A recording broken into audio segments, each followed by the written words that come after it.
Ce matin, Princia a osé. C'est bien d'oser. C'est bien de sortir un petit peu de ses limites. Et je dis simplement ce terme oser parce qu'il y a 8-10 jours ou 12 jours, je ne sais pas, Yannick, tu avais effectivement pour la première fois utilisé ce petit verbe de 4 lettres, oser. Et je crois que le Seigneur nous invite à oser effectivement. Oser quoi? Alors, ce matin, le thème de ce que je voudrais partager avec vous, c'est oser changer. Oser changer. Et je crois que le Seigneur nous invite vraiment effectivement, à considérer qu'il est un Dieu de changement, un Dieu d'évolution, dans le bon sens du mot évolution, bien évidemment, un Dieu de transformation, un Dieu de renouvellement. Et il me semble que nous devrions, à l'instar du Dieu que nous connaissons, nous devrions en permanence être en situation de changement, de transformation, de progression, d'amélioration. Et c'est un petit peu ce que je voudrais partager avec vous ce matin au travers de différents exemples qui vont peut-être se recouper à certains moments, mais qui nous invitent tous en tout cas à considérer le point où nous en sommes et puis à le dépasser et aller plus loin, à ne pas rester au même endroit finalement. Parce qu'il est tellement facile de s'installer, de s'incruster dans des habitudes, de penser comme on a pensé, de parler comme on a déjà parlé, d'agir comme on a déjà agi. Et je dirais même, en tant que chrétien évangélique ou chrétien tout court, de prier comme on a toujours prié. Et le Seigneur veut vraiment renouveler, je pense. Il veut changer, il veut modifier, il veut transformer. On a affaire à un Dieu qui est en perpétuel changement. C'est-à-dire que Dieu ne change pas dans sa nature, évidemment, mais dans ce qu'il produit. Il crée à chaque instant des choses nouvelles, des choses grandioses. Souvent, la peur du changement fait qu'on préfère garder une forme de statu quo. Parce que c'est vrai que le changement peut faire peur. Et le changement implique justement qu'on soit dans une situation où peut-être des appréhensions, donc des craintes peuvent survenir. Je pense à cet exemple bien connu, vous savez, du Bernard l'ermite qui grandit dans sa coquille. Et à un moment donné, il a besoin de trouver une coquille forcément plus grande. Et lorsqu'il va devoir quitter la coquille dans laquelle il se trouve, la carapace, oui, il va se trouver dans une situation très vulnérable, parce qu'il est à la merci des prédateurs qui, évidemment, voudraient bien faire de lui leur festin. Et donc, il y a ce temps où il quitte l'ancienne coquille, l'ancienne carapace, pour trouver une plus grande. Et là, il est à nu, il est à découvert, et en attendant, évidemment, il est dans une situation très inconfortable.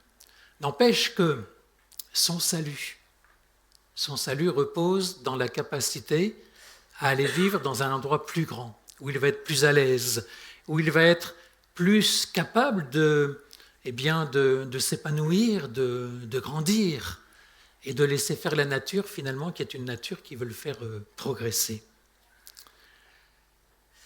Alors, je voudrais donc vous donner quelques exemples tout simples. J'en ai cité 7. Pourquoi 7? Peut-être parce que c'est le chiffre parfait. J'aurais pu en citer ou en trouver 5 ou 8 ou 12.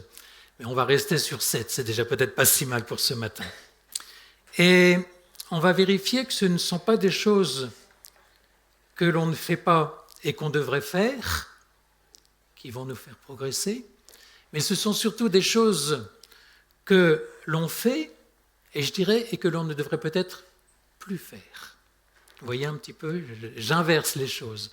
Je répète, ce n'est pas tant des choses que l'on ne fait pas et qu'il faut désormais faire, mais ce sont souvent des choses que l'on a faites ou que l'on fait ou que l'on reproduit, et désormais peut-être le Seigneur nous invite à ne plus les faire, ou à les faire différemment.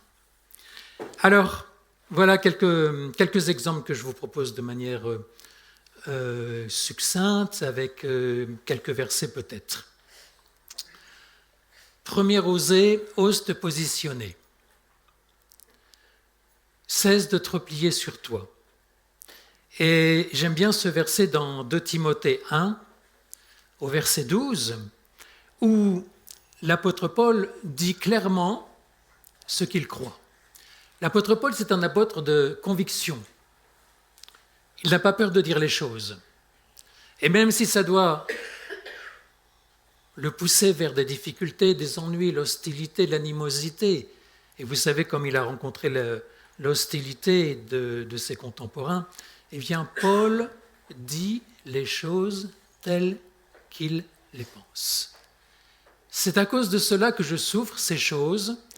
Je n'en ai point honte, car je sais en qui j'ai cru, et je suis persuadé qu'il a la puissance de garder mon dépôt jusqu'à ce jour-là. J'aime quand l'apôtre Paul dit « je sais en qui j'ai cru ». Est-ce qu'on peut dire « je sais en qui j'ai cru » ? C'est extraordinaire. Je sais en qui j'ai cru.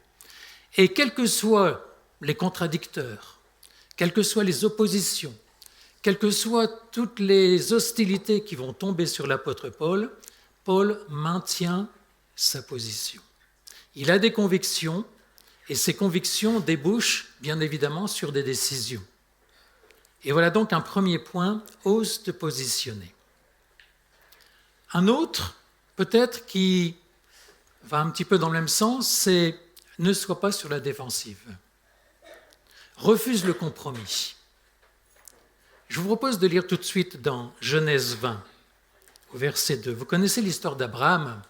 À un moment donné, il est devant Abimelech, et Abimelech est un roi qui convoite sa femme. Et Abraham a très peur parce que il se dit, si j'affirme clairement qu'elle est ma femme, peut-être Abimelech va se débarrasser de moi. Il va me liquider en quelque sorte pour avoir le champ libre. Et donc Abraham va faire un mensonge absolument honteux. Il va dire qu'elle est sa sœur. Abraham disait de Sarah, sa femme, c'est ma sœur. Abimelech, roi de Guérar, fit enlever Sarah. Donc voilà, un compromis. Et vous savez, un compromis amène souvent un deuxième compromis, et un troisième et un quatrième. C'est un petit peu comme une pente glissante, c'est un petit peu comme un escalier dont on rate la première marche, ou la deuxième, peu importe, mais le fait de rater cette marche-là va nous entraîner à rater les marches suivantes. Donc ne sois pas sur la défensive, refuse le compromis. Et quelquefois, effectivement, ça suppose de oser changer notre mentalité, notre attitude, afin de voir effectivement cette transformation que le Seigneur veut dans nos vies. Troisième point, ne te parle pas négativement. Je fais référence à ce dialogue intérieur qu'on peut avoir de temps en temps. Je suis nul. J'y arriverai jamais. J'ai jamais de chance.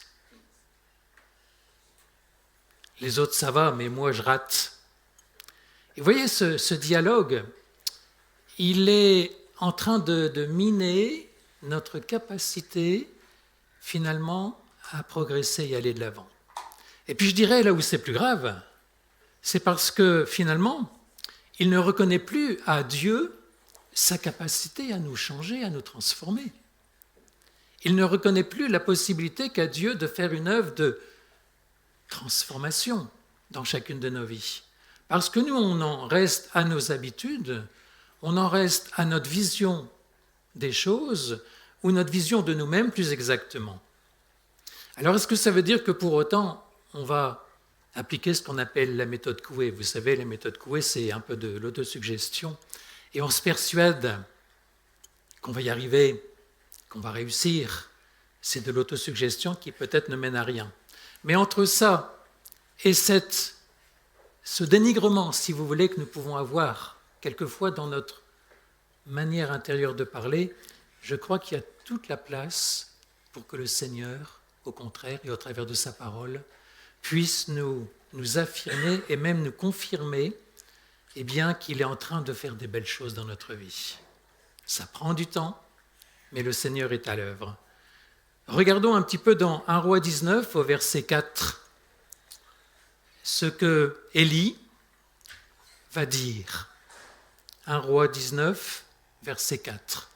Élie alla dans le désert où après une journée de marche, il s'assit sous un genêt et il demanda la mort en disant « C'est assez maintenant, Éternel, prends mon âme, je ne suis pas meilleur que mes pères. » Voilà le prophète que Dieu a choisi.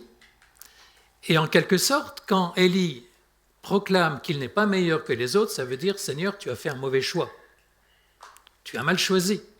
Tu aurais mieux fait de choisir quelqu'un d'autre. » Et on peut voir d'innombrables prophètes, comme Jonas, comme Moïse. Moïse n'était pas forcément prophète, mais en tout cas comme leader, qui vont laisser ce dialogue intérieur s'amplifier dans leur vie.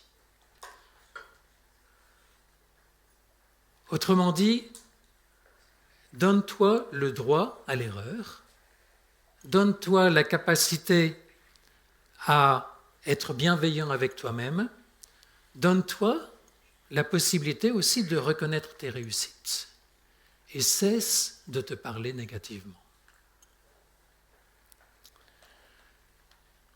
Un autre point qui consisterait à finalement oser prendre des risques. On va lire dans Galates 2, versets 11 à 13, un exemple assez typique de Pierre qui est confronté donc à des Juifs et Paul va le reprendre de manière assez sévère. Donc je vous invite, on va le lire tout de suite, Galates 2, versets 11 à 13. Lorsque Céphas et Pierre, vint à Antioche, je lui résistai en face, donc c'est l'apôtre Paul qui parle, parce qu'il était répréhensible. En effet, avant l'arrivée de quelques personnes envoyées par Jacques, il mangeait avec les païens, et quand elles furent venues, il s'esquiva et il se tint à l'écart par crainte des circoncis. L'apôtre Pierre avait un tempérament extrêmement changeant, vous le savez. Ça pouvait être tout bon, et puis ça pouvait être aussi tout mauvais.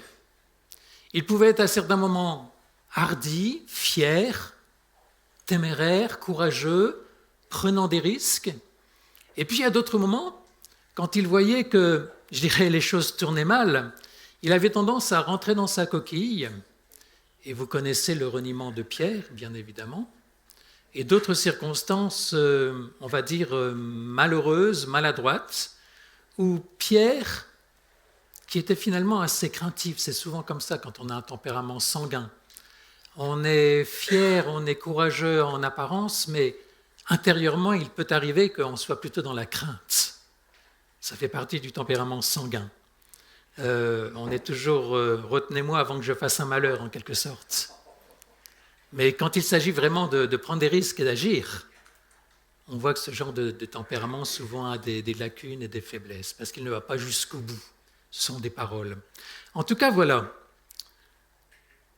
Pierre avait quelquefois du mal à faire face à la confrontation. Il voulait garder en quelque sorte son image de marque et il hésitait vraiment à prendre position de manière juste. Donc peut-être ce quatrième, on est déjà au quatrième, peut-être quatrième conseil ou quatrième piste si vous voulez, arrête de fuir la confrontation et affirme clairement qui tu es. Je continue. Cinquième idée. Oser faire aujourd'hui ce que tu peux faire aujourd'hui et ne pas le remettre au lendemain. Ça peut paraître tout simple. Mais vous savez, quelquefois, on a cette tentation de repousser, remettre à plus tard. On a une expression française qui dit mettre en quelque sorte la poussière sous le tapis. Vous connaissez cette expression? Ça veut dire que c'est tellement plus facile de reporter à plus tard ce que je devrais faire aujourd'hui. Le Seigneur nous invite au contraire à agir immédiatement. Et l'apôtre Paul aussi nous invite à, vous le savez, racheter le temps. Juste peut-être ce verset dans l'évangile de Jean, chapitre 9, verset 4, que l'on peut lire ensemble si vous voulez. Jésus parle et il dit « Il faut que je fasse, tandis qu'il est jour, les œuvres de celui qui m'a envoyé. La nuit vient où personne ne peut travailler. Faisons aujourd'hui, osons faire maintenant et tout de suite ce qui est bon. Au lieu de reporter, on dit quelquefois au calende grec, ce qu'il nous est possible de faire de bien. » Éphésiens 5 aussi, cette fois-ci c'est l'apôtre Paul qui va parler, au verset 15, « Prenez donc garde de vous conduire avec circonspection, non comme des insensés, mais comme des sages. Rachetez le temps, car les jours sont mauvais. » Et on est bien d'accord pour dire que les jours semblent, en ce début d'année 2025, plutôt mauvais que bons. Et je dirais uniquement si je considère la situation internationale, la situation économique, la situation sociale. Mais les jours ne sont pas, bien entendu, mauvais pour nous en tant que croyants, en tant que chrétiens.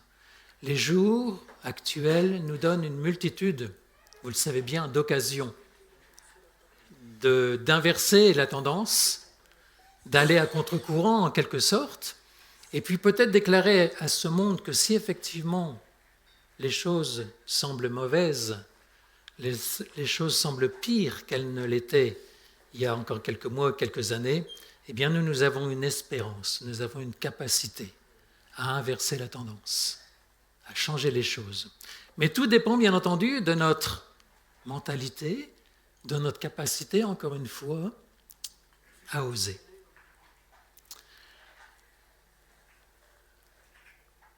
Un autre point qui me semble intéressant, c'est oser prendre soin de soi. Prendre soin de soi est une nécessité pour être efficace et utile. Et je dirais aussi durer dans le temps. Chacun de nous a besoin de se nourrir. Nourriture au niveau de notre esprit, nourriture au niveau de notre âme et nourriture au niveau de notre corps. Alors on pourrait, bien entendu, donner tout un tas de textes, de versets, on pourrait disserter pendant des heures sur cette importance. Mais ce que je voudrais dire, c'est qu'il est important de se respecter, il est important de grandir, il est important, je dirais, d'avoir cette capacité à prendre soin de soi si on veut ensuite, par rapport à ce que le Seigneur va nous demander, eh bien, d'être capable aussi de prendre soin des autres, être capable d'être utile là où le Seigneur nous place.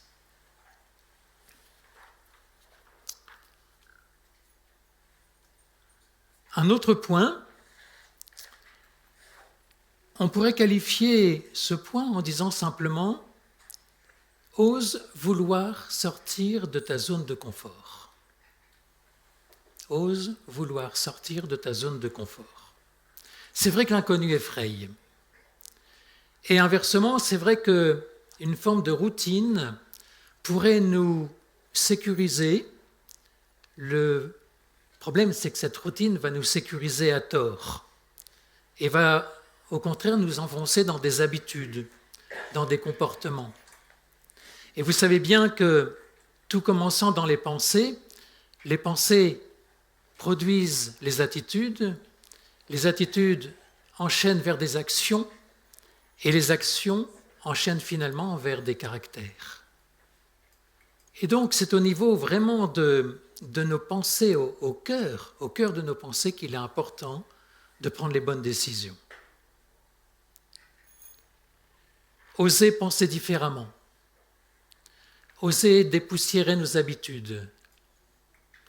Oser faire des choses nouvelles, pourquoi pas, que l'on n'a jamais expérimentées, et qui vont nous emmener vers des chemins nouveaux, inédits.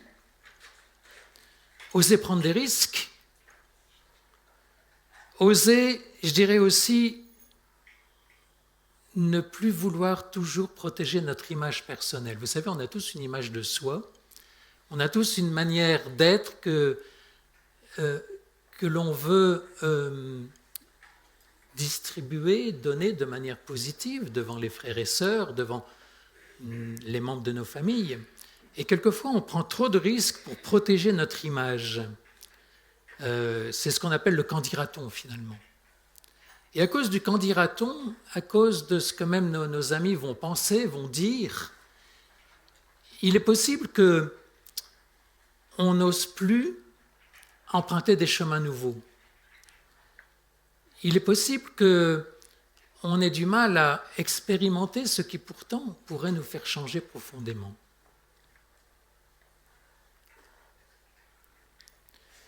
Il y avait juste une petite phrase que j'avais lue qui disait « Changez votre façon de voir les choses et les choses que vous regardez changeront. » Je répète cette petite phrase. « Changez votre façon de voir les choses et les choses que vous regardez changeront. » Autrement dit, l'idée c'est de ne plus considérer les choses uniquement de notre point de vue, qui souvent peut finalement nous égarer, parce qu'on peut être soumis à nos propres réflexions, jugements, impressions, sentiments. Et ces choses-là peuvent finalement être assez trompeuses. Mais comme il est tellement important de considérer le point de vue de Dieu sur nous, plutôt que le point de vue personnel sur nous-mêmes. Autrement dit, voir comme Dieu voit les choses et non pas comme moi je vois les choses. Et ça, il me semble que c'est tellement important si on veut progresser dans notre vie chrétienne. Arrête de considérer ton point de vue à toi. Arrête de toujours te positionner finalement à la place centrale, à la place du milieu, mais laisse le Seigneur t'éclairer sur qui tu es, sur ce qu'il souhaite de ta vie, ce qu'il a envie de faire finalement. Alors évidemment, on peut citer ce texte de Proverbe 4, verset 23, et on revient finalement à des choses qui sont tellement essentielles. Garde ton cœur, plus que toute autre chose, car de lui viennent les sources de la vie. C'est-à-dire, comme tu penses profondément dans ton cœur, tu vas raisonner, tu vas agir et tu vas te construire finalement avec les semaines, les mois, les années qui passent. Tu vas te construire un tempérament, une personnalité. Mais tout vient du cœur. Et c'est pour ça que la parole de Dieu est tellement vraie, parce qu'elle insiste vraiment, et c'est le cas de le dire, sur ce qui est central, sur ce qui est au cœur de toute chose. J'aime bien aussi ce verset dans Philippiens 4, 8, qui, là aussi, nous fait travailler nos pensées et notre manière de voir les choses. Au reste, frères, et je pense que ce verset, on devrait le savoir par cœur, que tout ce qui est vrai, tout ce qui est honorable, tout ce qui est juste, tout ce qui est pur, tout ce qui est aimable, tout ce qui mérite l'approbation, ce qui est vertueux, digne de louange, eh bien que tout cela, et vous voyez c'est tout un programme, soit l'objet de vos pensées. C'est-à-dire que tel que je pense, tel je suis. Et pour revenir à cette idée d'oser, il me semble que si en moi-même je suis résolu, déterminé à m'affranchir de mes comportements anciens, de ma manière de réfléchir ancienne, de mes habitudes, de mes routines, de faire comme ça parce que ça a toujours bien marché comme ça, et que je ne suis pas en capacité de laisser le Seigneur, on va dire, mettre un petit peu de dépoussiérage dans ma vie, il me semble que je vais passer à côté de quelque chose. Et ce mot de Yannick, effectivement, il y a 10-15 jours, quand il disait « oser », m'a beaucoup travaillé. Oser. Oser, ça veut dire ne plus faire comme j'ai toujours fait. Oser, ça veut dire explorer des chemins nouveaux. Ça veut dire ne plus m'appuyer sur ma compétence. Alors la compétence est bonne, mais pas uniquement ma compétence. Ne pas m'appuyer sur un savoir-faire, sur une manière de m'exprimer, sur des espèces de paroles que je dis de manière un peu stéréotypée, de compréhension de la parole de Dieu qui est toujours dans une certaine manière de réflexion, mais finalement qui ne sort pas, qui n'explore pas de sentiers nouveaux en quelque sorte. Et si on avait cette capacité à se laisser transformer, remettre en cause, je dirais même, je repense à l'apôtre Paul qui était sur son cheval, il était désarçonné, l'apôtre Paul. Il a fallu que, en une fraction de seconde, son monde bascule, mais totalement. Alors évidemment, nous pouvons dire maintenant, nous connaissons Jésus, nous avons la vérité en lui. Mais sommes-nous bien sûrs que tout en étant des bons lecteurs de la parole de Dieu, des personnes qui veulent servir le Seigneur, sommes-nous bien sûrs qu'il n'y a pas dans notre vie des ajustements, des dépoussiérages, des transformations que le Seigneur voudrait faire? Et ça n'est pas, bien entendu, à moi, ni même au pasteur, de dire « tu vas faire ci désormais, tu vas penser comme ça désormais ». C'est à chacun de laisser le Seigneur parler, s'exprimer. Mais vraiment, ce que je voudrais partager avec vous ce matin, pour faire une espèce de petite conclusion, c'est soyons ouverts à l'œuvre de transformation que le Seigneur veut faire. Je suis persuadé que le Seigneur ne veut pas qu'on soit dans la même situation dans 15 jours, 1 mois, 3 mois, 6 mois, 1 an, que celle dans laquelle nous sommes aujourd'hui. Parce que la vie chrétienne, c'est en permanence être capable de comprendre, de recevoir de Dieu, d'améliorer, de changer, de transformer, de modifier. On est dans un monde qui est en perpétuelle évolution. Tout accélère tellement plus vite. Et nous, les chrétiens, on serait figés dans une manière de faire, de parler, de dire, d'étudier. Le Seigneur a tant de choses à nous montrer. J'en suis persuadé. Et à moi qui vous parle, bien entendu. Alors je vous invite vraiment à laisser le Seigneur changer, casser les codes, comme on dit quelquefois. Le Seigneur a changé tous ses serviteurs de manière extraordinaire. Ils avaient tous des préjugés. Moïse avait des préjugés. Saul de Tarse avait des préjugés. Et ils ont tous été, d'une certaine manière, brisés, cassés. Le Seigneur a voulu tout refaire neuf à partir de leur vie ancienne. Alors bien évidemment, notre vie a été changée, transformée par la puissance de Jésus. Mais attention, ce n'est pas parce que nous le connaissons que cette œuvre n'a plus besoin de se construire et de se faire à nouveau.